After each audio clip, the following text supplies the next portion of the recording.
Yeah, okay, I don't see why not. Okay, so there's this guy, you may have heard of him, named Karn. A long-ass time ago, he was made by a guy named Urza as part of an ultimate weapon.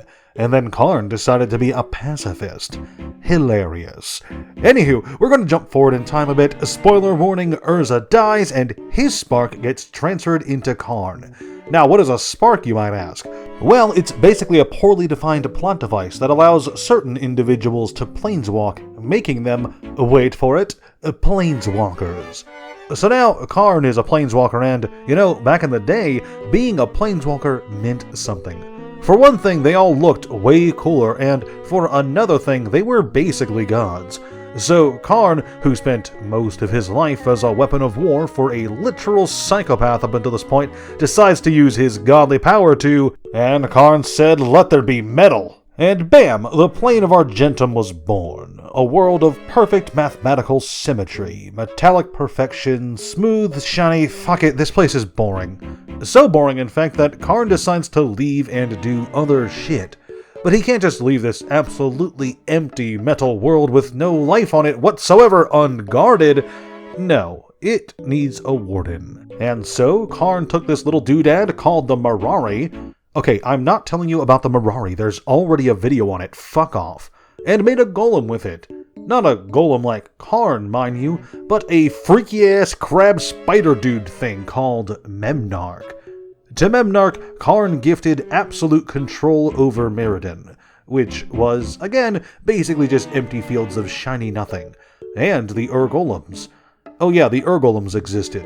I mean, not for long, but still. Anywho, like I said, Karn leaves the kids in charge and steps out to the store for milk and just straight up doesn't come back, and that leaves us with Memnarch.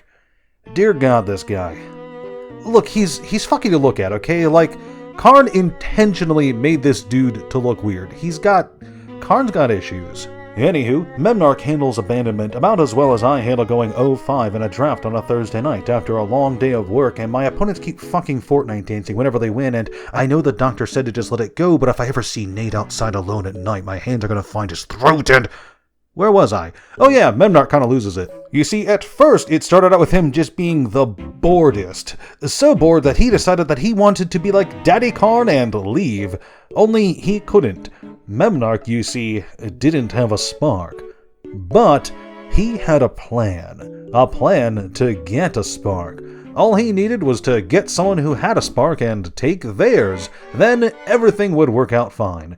So, Memnarch builds some crazy doodads that literally steal people from other worlds and brings them to Argentum, which he renames Mirrodin for some reason, so that he can begin looking for any signs of one of them having a spark and...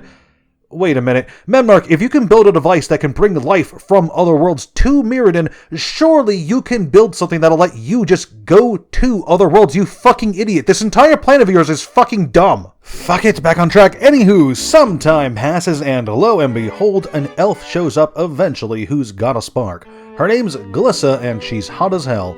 Anywho, Memnarch tries capturing her to get her spark, fails multiple times, she eventually summons Robo-Exodia, then Memnarch plays the Uno Reverso card and takes control of it, and you know what, I'm just gonna go ahead and jump to the end here. Eventually, Memnarch engages in all-out war with Mirrodin's people to try and get a hold of Glissa's spark, and a big epic battle happens at his stronghold. It's a pretty cool fight because there's this part where Memnarch goes, "Aha, Glissa, I have finally won!" And she goes, nuh-uh, guess what, fuck you, and tackles Memnarch into the core of Mirrodin, killing them both right as he activates the Spark Harvester, which is, by the way, basically all of Mirrodin at this point.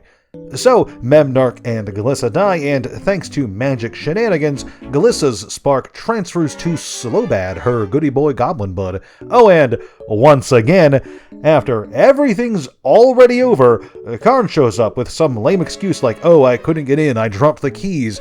But it's fine because he teaches Slowbad how to use Glissa's spark to revive everyone.